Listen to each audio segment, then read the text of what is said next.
Hello. हाँ जी, ठीक हो? सब है भाई साहब, ठीक है। सब सही, बहुत बढ़िया। जी। पहचान रहे हो? हाँ पवन भाई, पहचान लिया। अच्छा अच्छा। आपके नाम से नंबर सेव है। अच्छा अच्छा, ठीक। मैं ये कह रहा था, जो जैसे कि आपकी बात हुई है इनसे कभी? किनसे? इनसे भगत जी से, पवन भगत जी जो जयपुर वाले हैं। मेरी बात तो आज तक हुई नहीं है उनसे कभी भी, लेकिन वीडियो में देखती हूँ। वीडियो में तो देखते हो, मैंने कहा बात हुई हो जैसे आप दावेश के साथ कह रही थी ना, तो मैंने कहा बात हुई है कभी आपकी? बात मेरी नहीं हुई है कभी भी उनसे। बात नहीं। कहाँ पे रहते हैं, कहाँ से देखते हैं वीडियो? मुझे तो नहीं पता। फिर आपका नंबर है आपके पास उनका कोई, इससे बात हो जाए?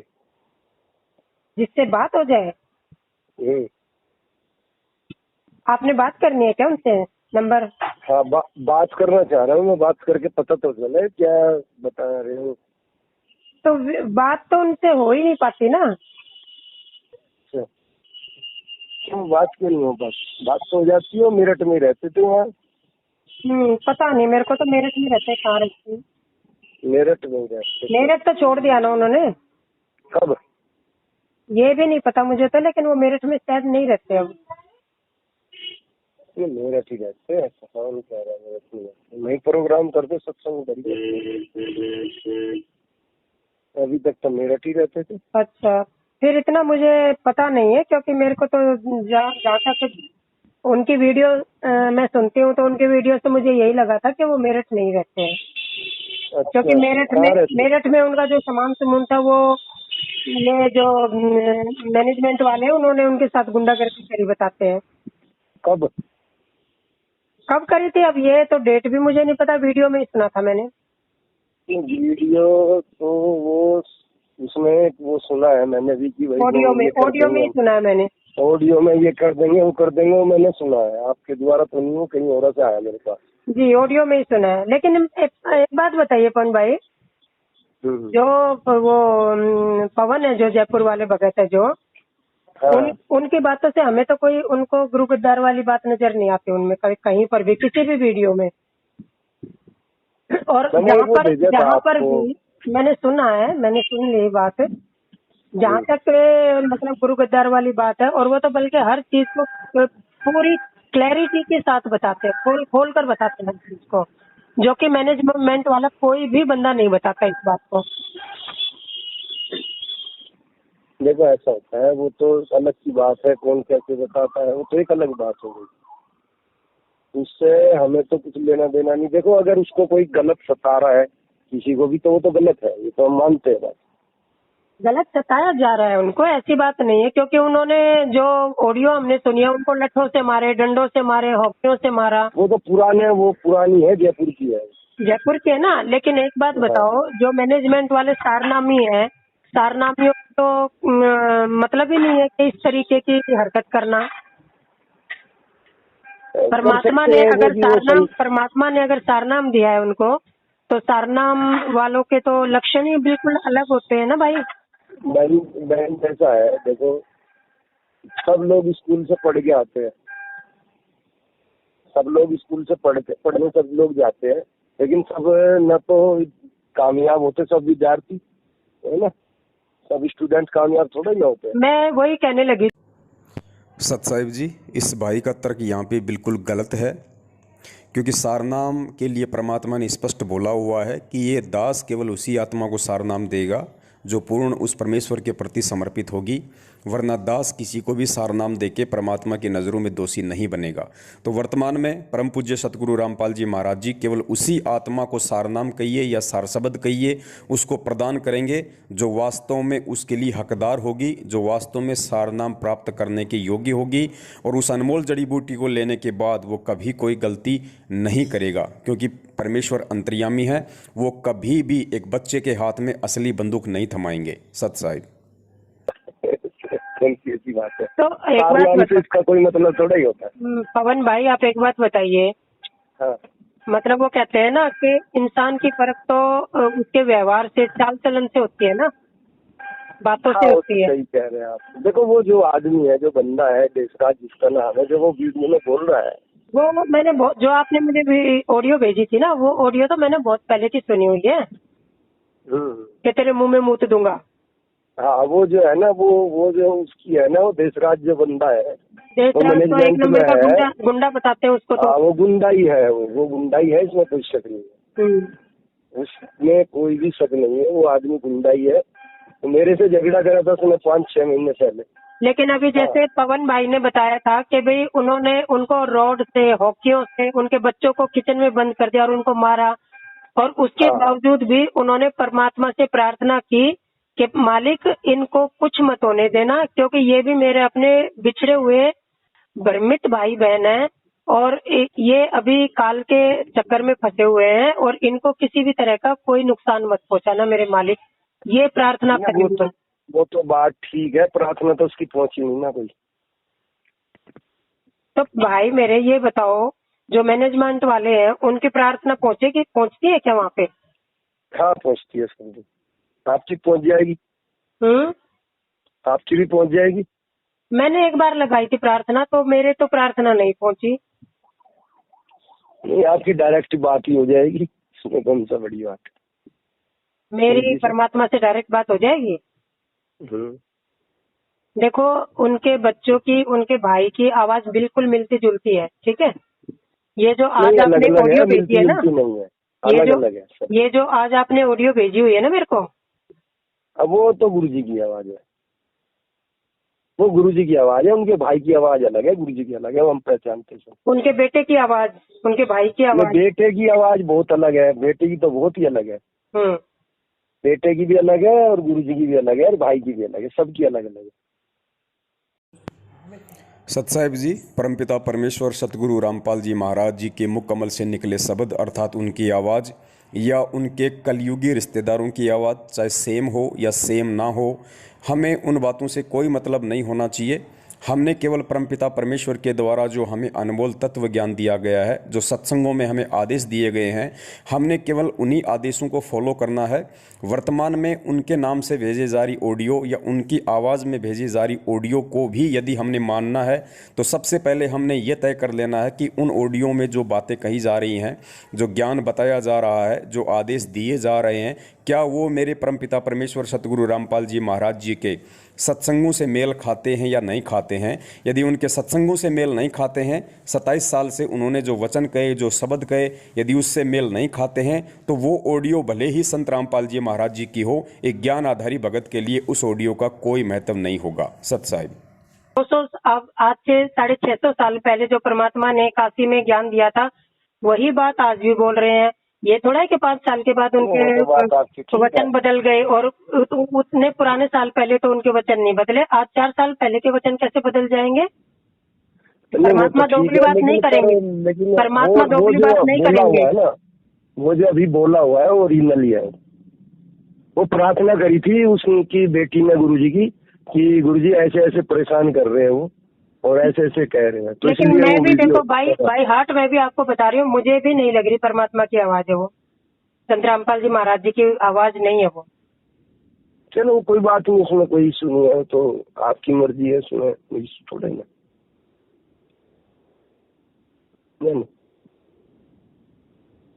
हेलो। हाँ जी, मैं सुन रही हूँ। हाँ, वो तो कोई इशू नहीं है, जब आपको गुरुजी से मिले नहीं, उनकी आवाज आप जानते नहीं, तो आप कैसे पहचानो। पर मुझे आप एक बात बताइए, हाँ हाँ। अगर मान लो सब सेवक अच्छा काम कर रहे हैं, तो उसमें किसी को ऑब्जेक्शन क्यों है? इसमें ऑब्जेक्शन इसलिए है कि गुरुजी ने उनको जो है गुरुद्रोही बोला है। नहीं, पर गुरुद्रोही की वीडियो ऑडियो कुछ तो भेजो संगत तो को। गुरुजी ने बोला है ना, वो भेजा तो है मैंने आज आपको, आज भेजा तो था। वो गुरुजी का नहीं है। वो देखो, इसमें आप ये कह रहे हो ना गुरुजी का नहीं है, तो फिर उसमें मैं कैसे, मैं रामचंद्र जी तो, हनुमान जी तो होनी कि छाती फाड़ के आपको दिखा दूंगा, ऐसा थोड़ा ही है। लेकिन आप एक बात बताइए पवन भाई, देखिए न्यूट्रल होके बात मेरे कीजिए ना। को, मैं निष्पक्ष आदमी हूँ, मेरे को जो सच है वो सच बोलूंगा, जो झूठ है झूठ। हाँ, देखिए मैं ये कह रहा हूँ कि वो अगर उनके साथ में वो मारपीट करी, वो भी गलत है, वो भी गुरुजी का आदेश नहीं है। और वो उनको वो जो फोन पे वो गाली गलौज जो कर रहे हैं वो भी गलत है। अगर मान लिया पवन सही है अपनी जगह तो एफआईआर क्यों नहीं लॉन्च करा देता उनके खिलाफ? आप ये बताओ बस खाली। नहीं तो फिर भगत में और जगत वालों में क्या अंतर रह गया? नहीं, ये बात गलत कह रहे हैं आप। करवानी थी तो भगत अपनी वालों में और सुरक्षा जगत के वालों में लिए, क्या फर्क रह गया? अपनी सुरक्षा के लिए आज कोई हमें गुंडागर्दी दिखाए, कोई दमंगाई दिखाए, अगर हम उसको नहीं रोक रहे हैं तो वो भी गलत है। पाप करने वाला भी दोषी है और सहने वाला भी दोषी है। सत साहिब जी, इस भाई की नॉलेज बिल्कुल कमज़ोर है, इसको कुछ भी पता नहीं है। जब आज से 3 साल पहले दास के साथ में जयपुर में सतलोक आश्रम मैनेजमेंट हरियाणा के सारनामी गुंडों ने जब पिटाई की थी, दास ने उसके दूसरे ही दिन वहाँ के थाने में जाके एफआईआर लॉन्च करवा दी थी, जिसमें देशराज का नाम है, रमेश चंद्र चहल कुरुक्षेत्र वाले का नाम है, और इसका बसंत सैनी का भाई था रूपदास, उसका नाम है। इन सब के नाम के दास ने एफआईआर लिखवा रखी है। एफआईआर की कॉपी अभी आप जी यहाँ पे देख सकते हैं। सत साहिब,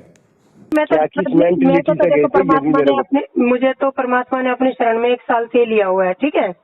हाँ, मेरे को पता है क्यों गए थे, क्या उनका वो था, मतलब 1 सवा या 1.5 साल हुआ होगा मुझे तो जुड़े हुए। मुझे तो इतना हुआ है, मैं जानता हूँ, मेरे को सब पता है, इतना हुआ है। देखो वो जो है, वो जो आदमी कर रहा है वो उसका अपना पार्ट है, उसका स्वार्थ है उसमें कुछ जुड़ा हुआ। उससे आप भगत लेके मत चलो, पर आप उस आदमी को भगत लेके मत चलो। हमें सही कहीं पर भी स्वार्थ नजर नहीं आया। किसका स्वार्थ? देशराज का स्वार्थ कह रहा हूँ मैं। अच्छा, नहीं, जो आप जयपुर वाले पवन भगत जी की बात कर रहे हो, देखो उसकी बात आप छोड़ दो। उसके लिए अगर उसमें 100 कमी, उसमें एक भी कमी नहीं है, अगर एक भी कमी नहीं है, गुरुजी ने नहीं कह दिया ये आदमी गलत है, तो हमारे लिए वो गलत हो जाता है, क्योंकि हमने गुरुजी से दक्षिणा ले रखी है। जो गुरुजी कह रहे हैं हमारे लिए वही सही है।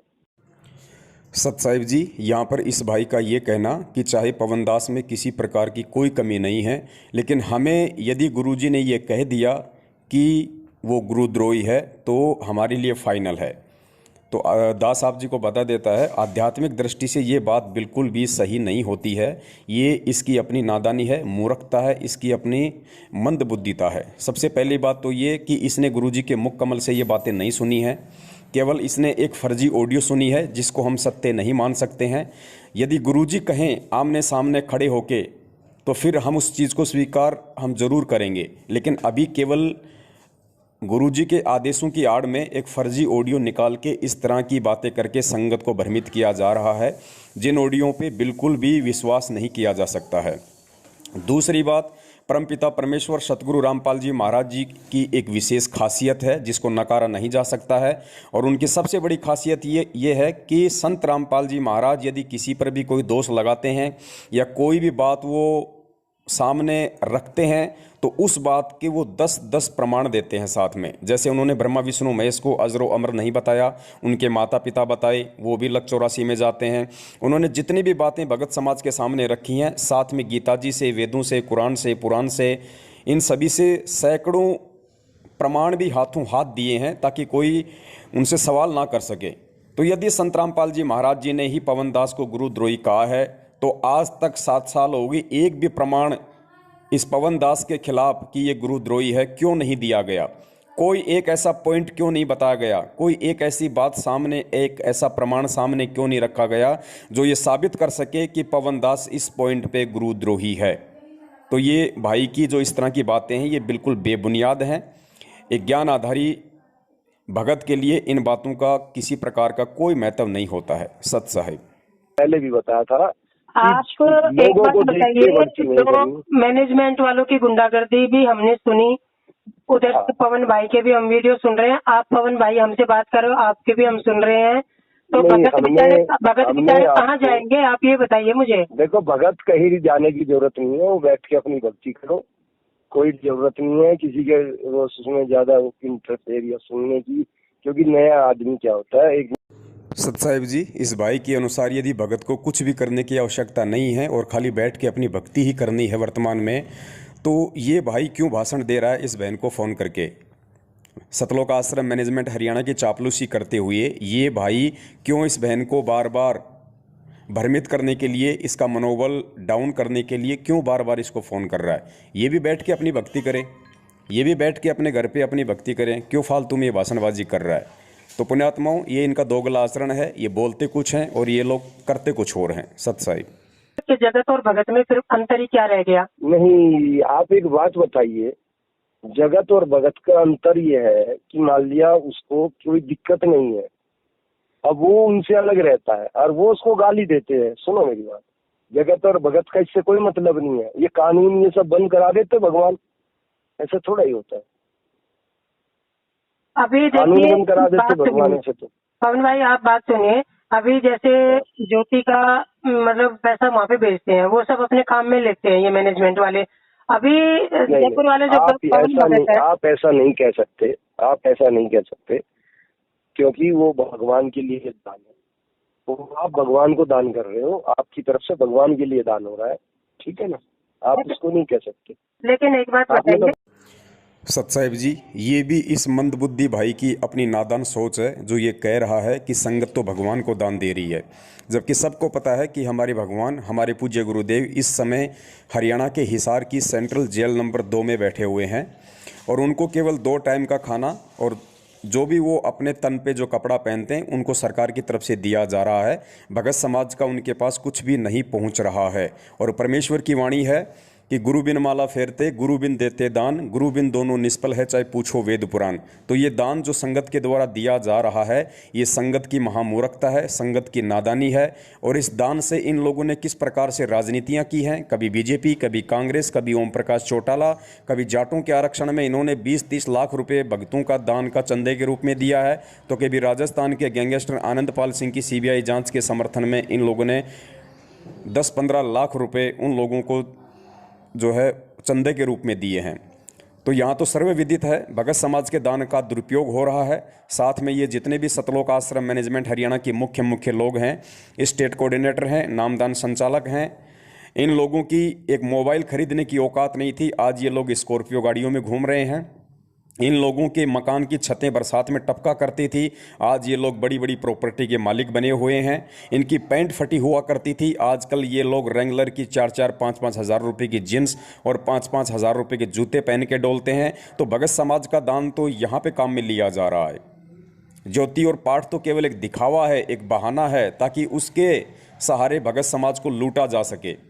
जबकि मालिक की वाणी की विपरीत यदि हम चलेंगे तो हमें नुकसान ही होगा। और वर्तमान में भगत समाज के ऊपर कहर टूट रहे हैं। कोरोना से लगभग 400-500 भक्तों की मौत हो चुकी है, जिनमें सारनामी भी थे। जबकि परमेश्वर की वाणी है कि रोग शोग छल छिद्र न व्यापे, सन्मुख न ठहराई। जो मर्यादित भगत होगा उसके ऊपर किसी भी प्रकार की महामारी का कोई असर नहीं हो सकता। जबकि यहाँ तो कोरोना से सैकड़ों की संख्या में लोग दम तोड़ चुके हैं। सत साहेब, सारी संगत देखो ऐसा है ना, मैंने तो इस बारे में कुछ बोला ही नहीं आपसे, है ना। कब बोला मैंने, कब कहा आपको? कुछ भी कहा नहीं मैंने तो जो बताना था वो बताया, उसके बाद कुछ दबाव डाला वो बताओ। दूसरी बात या ये कुछ है ना, कन्वेंस करने की बात भी नहीं करी होगी कभी। चलो कोई बात नहीं, आपने कन्विंस नहीं किया, मैं अपनी तरफ से आपको बोल रही हूँ।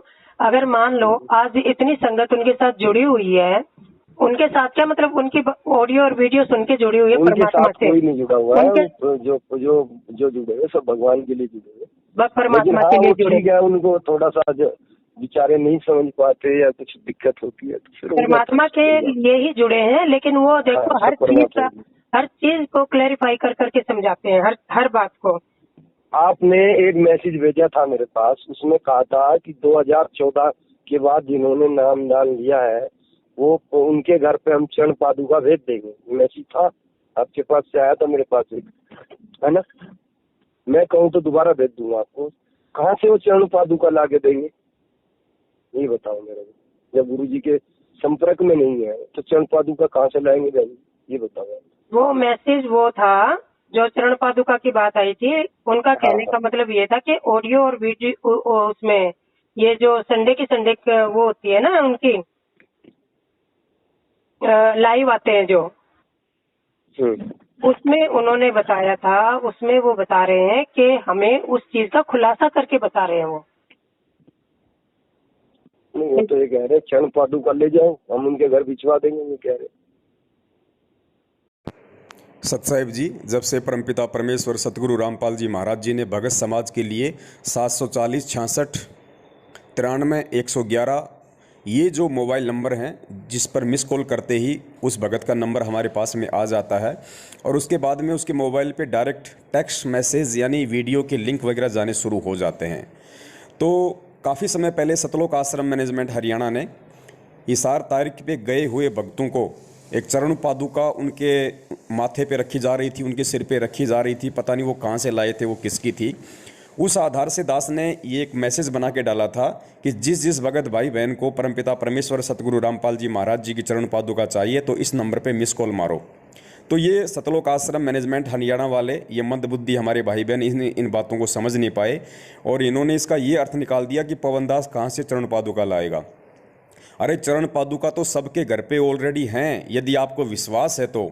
अरे जब आपको यदि विश्वास है कि मेरे घर पे मैंने जो दरबार बना रखा है जहाँ परम पूज्य सतगुरु रामपाल जी महाराज जी विराजमान हैं, मैंने उनकी फ़ोटो लगा रखी है, मैंने उनका स्वरूप लगा रखा है जिसके आगे बैठ के मैं 3 समय की आरती करता हूँ, मंत्र करता हूँ, सुमरण करता हूँ, सत्संग सुनता हूँ, दीपक लगाता हूँ, तो आपको अलग से चरण पादुका की जरूरत कहाँ पड़ जाएगी। जब साक्षात आपका गुरु शब्द रूप में आपके घर पे बैठा हुआ है तो आपको चरण पादुका की क्या आवश्यकता है। इसलिए दास ने ये कहा था कि चरण पादुका आपके घर पे भेज दी जाएगी, अर्थात जब आप मिस कॉल मार देंगे उसके बाद आपके मोबाइल पे वीडियो आने लगेंगे जिनमें आपको ज्ञान आधार से समझाया जाएगा ये सारी बातें कि किस प्रकार से आप जी को विश्वास करना है कि आपके गुरुदेव स्वयं आपके घर पे विराजमान हैं, वो पल पल आपके साथ में हैं और जो स्वयं साक्षात वो परमात्मा आपके घर पे प्रकट है तो आपको अलग से चरण पादुकाओं की क्यों आवश्यकता है।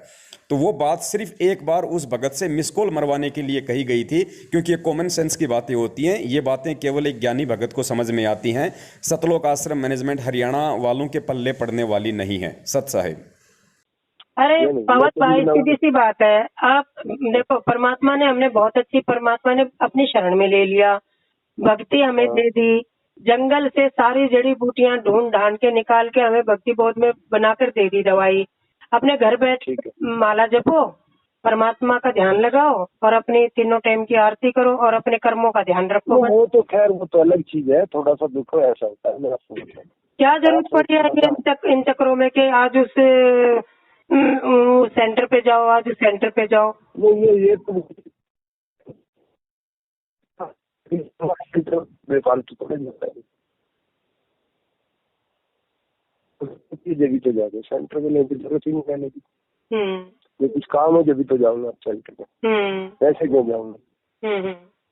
ये कुछ काम होगा जब भी जाऊंगे, सत्संग हो रहा है जब जा सकते हो, वहाँ आपकी मर्जी है तो। हाँ, लिए कोई दबाव तो है ही इसके लिए। देखो आपके व्यवहार में थोड़ा फर्क है, मैंने शुरू से ही आपके व्यवहार में फर्क देखा है, लेकिन आप कैसे फंस गए उनके चक्कर में मुझे नहीं समझ में आ रहा। किसके चक्कर में फंस गए? अरे ये जो यहाँ पे आप कोऑर्डिनेटर बन के बैठे हुए थे, देशराज वगैरह के चक्कर में आप कैसे फंस गए? नहीं, देशराज ने मुझे कोऑर्डिनेटर नहीं बनाया था, पहली बात तो ये। अरे वर्ल्ड कोऑर्डिनेटर है वो।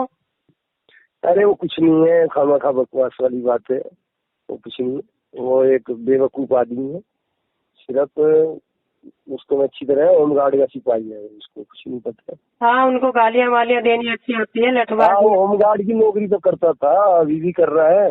काय की नौकरी करता था? होमगार्ड की नौकरी अभी तक कर रहा था, 2 साल पहले 3 साल पहले तक। अच्छा, दिल्ली पुलिस में है क्या वो? अरे नहीं, होमगार्ड दिल्ली पुलिस में तो होमगार्ड। ठीक है, ठीक है। होमगार्ड जो प्राइवेट उस पर रखे होते 20,000 रुपए। समझ गए। हाँ, वो प्राइवेट होते हैं। तो अब पुलिस एप्लीकेशन पर लेती है ना कि। हाँ, तो फिर ऐसी भाषा इस्तेमाल करेंगे वो, और क्या। वो तो फिर ऐसे ही सब इस्तेमाल करेंगे, इनकी वैसी सोच हो और मेंटलिटी है। नहीं तो अब ये जैसे उन्होंने भाषा इस्तेमाल करी, तेरे मुंह में मुतूंगा, ये भक्तों के लक्षण है क्या? तो भक्तों के लक्षण नहीं है, उसके लिए गुरुजी को भेजे कौन ये बात, गुरुजी के पास तो ये बात पहुंच नहीं गई है। मतलब हमें तो सुन के भी शर्म आती है। एक्शन आएगा उस पर, क्यों नहीं होएगा। अब बोलते हुए मुझे इतना वो लग रहा है कि मैंने अपना कर्म खराब कर लिया ये सब बोल के। वो गुरुजी के पास वो बात नहीं पहुंच रही है, वो बात गुरुजी के पास कोई नहीं पहुंचा रहा है, बात तो यही है, इसी का ही वो लोग फायदा उठाते हैं। तो यही बात तो पहुंचनी चाहिए ना गुरुजी को, ये सब पहुंचती नहीं है ये बात, वो पहुंचा नहीं पा रहे हैं, वो लोग पहुंचा नहीं पा रहे अपनी बात, वो साइड लाइन चले गए हैं, वो अपना दूसरा रास्ता पकड़ लिया उन्होंने। आप एक बात बताइए, वैसे तो कहते हैं कि गुरुजी से डायरेक्ट बात होती है, तो इस इस टाइप की बातें क्यों नहीं गुरु जी को वो करने? कौन पहुंचाएगा? प्रार्थना लगानी पड़ेगी उसी को ही, वो लगाता नहीं है तो प्रार्थना जाती नहीं है। ठीक है, और उसकी प्रार्थना जाती नहीं फिर है। कहते हो कि रोज बात होती है परमात्मा से? बात तो रोज होती है, प्रार्थना कौन करेगा इसके लिए? प्रार्थना खुद करनी होती है, ऐसा नहीं कोई किसी की बात बताने लग जाए गुरु जी को, ऐसा नहीं होता है। सत्साई पुण्यात्माओं, यहाँ पे 2 पॉइंट है आपको ध्यान में रखने होंगे। सबसे पहली बात तो कि ये व्यक्ति ये कह रहा है कि ये लोग जो गालियाँ निकालते हैं मैनेजमेंट वाले, जो ये लट्ठों से मारते हैं, जितने भी कुकर्म करते हैं, इनकी गुरुजी के पास में कोई प्रार्थना नहीं जाती है, क्योंकि ये सारे के सारे मैनेजमेंट के लोग हैं, ये अपनी मनमानियाँ करते हैं। तो हर चीज़ का इस व्यक्ति को अच्छे से पता है। मैनेजमेंट के कर्म कुकर्म मनमानियाँ हर बातों से ये व्यक्ति वाकिफ़ है, फिर भी ये व्यक्ति उन्हीं के साथ में जुड़ा हुआ है, उन्हीं की चापलूसी कर रहा है। अर्थात कहीं ना कहीं इसको भी थोड़ी बहुत कोई हड्डी डाली जा रही है। दूसरी बात, ये खुद कह रहा है कि अपनी प्रार्थना गुरुजी से खुद लगानी पड़ती है, दूसरा कोई प्रार्थना नहीं लगाता, ना लगा सकता है। तो फिर एक बात बताओ, संगत की बेचारों की हज़ारों की प्रार्थना लिखी जाती है, दूसरे दिन उनका जवाब दे दिया जाता है, जबकि संगत तो डायरेक्ट गुरुजी से प्रार्थना लगा ही नहीं रही। तो फिर उनकी प्रार्थनाओं का जवाब कौन दे रहा है? फिर कहाँ उनकी प्रार्थना लग रही है? फिर क्यों बेचारों को मूर्ख बना रहे हो? क्यों बेचारों को भ्रमित किया जा रहा है संगत वालों को? तो पुण्यात्माओं, आप जियों ने आंखें खोलनी पड़ेंगी। आप जियों के साथ में बहुत बड़ा धोखा, बहुत बड़ा षड्यंत्र गुरुजी के आदेशों की आड़ में सतलोक आश्रम मैनेजमेंट हरियाणा के द्वारा किया जा रहा है। आपको भक्ति धन से और सांसारिक धन दोनों से लूटा जा रहा है। जब तक आप लोग एकजुट नहीं होंगे, आप लोग सच के साथ खड़े होकर इन झूठों के खिलाफ आवाज़ नहीं उठाएंगे, आप लोग ऐसे लुटते रहेंगे, पिटते रहेंगे। परमात्मा इसमें कुछ नहीं करेगा, ध्यान रखना। परमेश्वर ने आपको मार्ग बता दिया, आपको ज्ञान दे दिया, अब उठना आप लोगों ने स्वयं पड़ेगा। तो आप लोग उठिए, जागिए, अपने सत्सेवक भाई बहनों के साथ में जुड़िए। और फेसबुक पे मुझ पवन दास का पेज है, शंका समाधान विद पवन दास। आप जी जैसे ही अंग्रेजी में लिखेंगे फेसबुक पे जाके शंका समाधान विद पवन दास, मुझ दास का पेज आ जाएगा, आप जिसको फॉलो कर लें। हर रविवार को रात्रि 8:30 बजे हम लोग लाइव आते हैं। और वर्तमान में हम लोग लगातार 7 दिन इन लोगों ने जो फर्जी सार शब्द का नाटक छेड़ रखा है उसके ऊपर लाइव आ रहे हैं। सत साहिब करो आप इस विचारी में। मैं वही कह रही हूँ ना, परमात्मा ने अपनी शरण में लिया है और हम भक्तों के साथ जुड़े हैं, परमात्मा से जुड़े हैं हम। बिल्कुल बिल्कुल सही बात है आपकी। परमात्मा ने हमें जोड़ा है, हम कौन होते हैं जुड़ने वाले? परमात्मा ने अपनी शरण में लिया है, उनका शुक्र है बस। ठीक है, अब इसमें कौन चालाकी कर रहा है, कौन हमें बेवकूफ बना रहा है, कौन क्या कर रहा है, परमात्मा जाने। की जरूरत ही नहीं है, परमात्मा जाने की जरूरत ही है, इसमें पढ़ने की जरूरत ही। सही कह रहे, ठीक है ना। लेकिन हमें उनकी वीडियो अच्छी लगती है, उनका क्लैरिफिकेशन अच्छा लगता है, तो हम सुनते हैं। नहीं ठीक है, वो आपकी जैसे समझ आ रही है। और कोई बुराई नहीं है, मुझे लगता है सुनने में देखने में हमें कोई बुराई नहीं लगती। ना जबरदस्ती का माल थोड़ा ही है। अब कह रहे हो ना कि उनके ऑडियो सुनने से, पवन का नाम लेने से नामखंड हो जाएगा। मैंने बताया, मेरा जो फर्ज है मैंने वो बताया आपको। सत्साई पुण्यात्माओं, आधा घंटे अरे भाई, अगर किसी का नाम लेने से, किसी के ऑडियो वीडियो सुनने से नामखंड होता है, तो अभी 1 साल से पता नहीं पवन नाम के तो कितने लोग होंगे दुनिया में। तो आप जी इन दोनों की बातचीत से निष्कर्ष निकाल सकते हैं कि परमेश्वर ने किसके ऊपर अपने तत्व ज्ञान की दया ज्यादा बख्श रखी है, किसको परमेश्वर ने ज्यादा आध्यात्मिक ज्ञान से परिपूर्ण किया हुआ है। इस व्यक्ति ने 30 मिनट की ऑडियो में सिर्फ दोगली बातें की हैं, हुआ बाई युक्त बातें की हैं और एक सामने वाले को बहकाने की ही बातें की हैं। तो आप जी निष्कर्ष निकाल सकते हैं कि परमेश्वर ने अपनी जो दया है वो सत्सेवकों के ऊपर बना रखी है, या सतलोक आश्रम मैनेजमेंट हरियाणा के उन गद्दार और षड्यंत्रकारियों से लेके इस भाई जैसे जितने भी चापलूस है उनके ऊपर बना रखी है। सत साहिब, जय हो बंदी छोड़ की।